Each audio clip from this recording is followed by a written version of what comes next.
Kemiskinan merupakan masalah yang pastinya ada di setiap kota di Indonesia.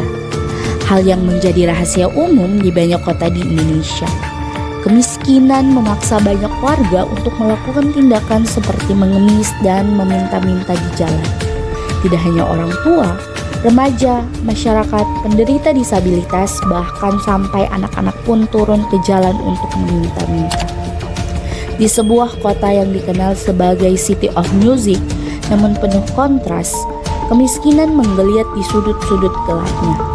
Jalanan ramai yang dipenuhi suara klakson dan langkah kaki seakan menutup mata dari realitas pahit yang dialami oleh mereka yang hidup di bawah garis kemiskinan. Anak-anak yang menggantungkan hidup dari belas kasihan pemotor yang memberikan rupiah kepada mereka, dimulai dari pagi hingga larut malam. Pemirsa, kemiskinan merupakan masalah yang selalu ada di hadapan kita. Kita akan menyelami sebuah kisah yang jarang terungkap, kisah mereka yang hidup di bawah bayang-bayang ketidakadilan dan mereka yang bertahan di tengah kerasnya kehidupan. Bersama tim investigasi kami, kita akan membuka mata pada kenyataan yang pahit ini. Siapa yang diuntungkan dari rantai kemiskinan ini? Bagaimana kehidupan para pengemis jalanan benar-benar terlihat di balik layar kota yang gemerlap.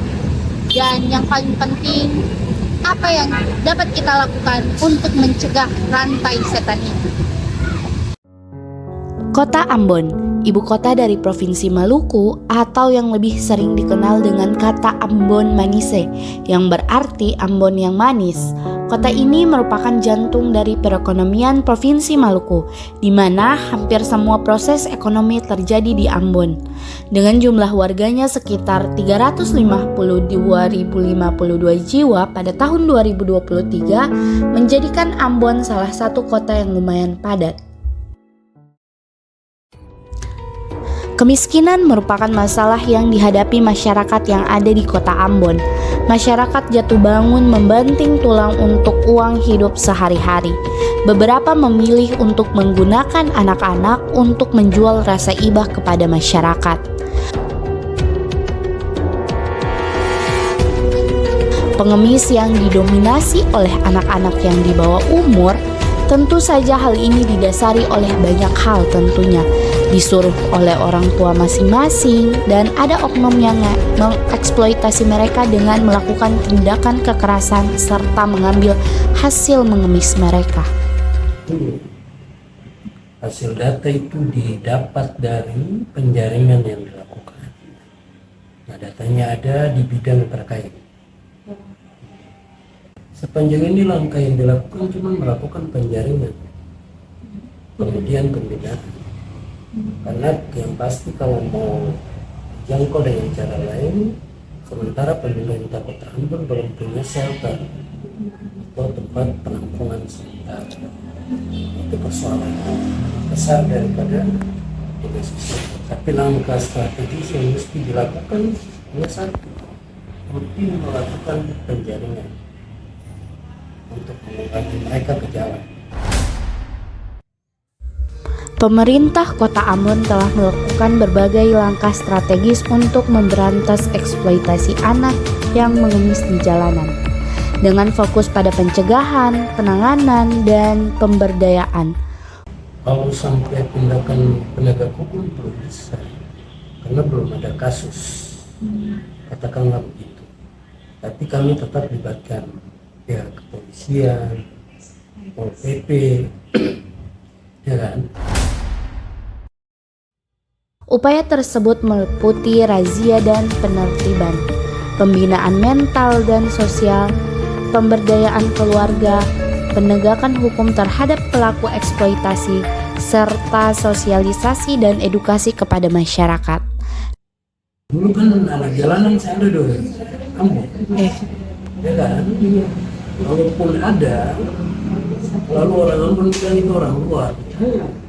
Tapi sekarang fenomenanya semua rata-rata yang jadi anak jalanan itu banyak orang asli daerah, anak-anak. Namun, Meski langkah-langkah tersebut telah berjalan, tantangan dalam mengatasi eksploitasi anak tetap ada. Kalau dengan dinas pendidikan tidak, tapi orang sudah pernah lakukan dengan sekolah. Tapi rata-rata anak-anak ini sudah tidak bersekolah lagi. Sejak lama dan pernah dikembangkan ke sekolah, terus sama juga. Ketika ketemu lagi mereka lari.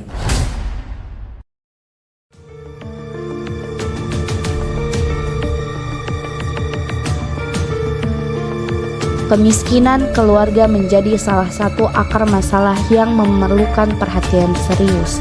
Oleh karena itu, kerjasama yang sinergis antara pemerintah, masyarakat, dan keluarga sangat dibutuhkan untuk memastikan anak-anak mendapatkan hak mereka, terbebas dari eksploitasi, dan memiliki masa depan yang lebih baik.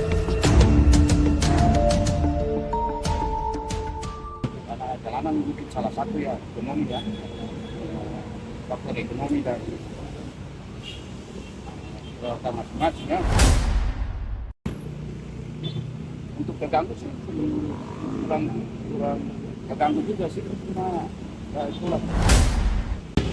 Sebenarnya kita rasanya itu karena kita merasa kasihan, harusnya orang tuh saat ini kayak jam-jam begini dong harus ada di sekolah, bukan di jalan-jalan untuk bekerja atau bahkan untuk cari uang.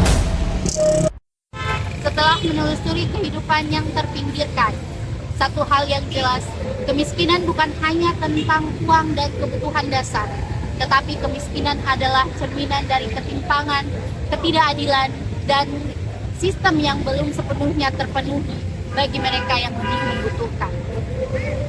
Di balik angka statistik, ada manusia-manusia nyata yang mimpinya terkubur oleh kerasnya kehidupan. Dan ada wajah-wajah anak-anak yang dieksploitasi, yang suaranya meminta pertolongan. Namun, dari perjalanan ini kita dapat menemukan secercah harapan dari mereka yang berani, yang tidak menyerah, dan dari hati yang masih peduli. Mengakhiri kemiskinan dan eksploitasi adalah tugas kita bersama. Karena di dunia yang penuh sumber daya ini, tak seorang pun seharusnya hidup tanpa martabat. Mari kita jadikan ini bukanlah akhir dari sebuah investigasi, tetapi awal dari tindakan yang nyata. Untuk mereka yang terpinggirkan, untuk masa depan yang lebih adil, dan untuk memastikan setiap orang memiliki hak untuk bermimpi dan mewujudkannya. Terima kasih telah menyaksikan ini. Mari kita sama-sama bergerak untuk melakukan perubahan.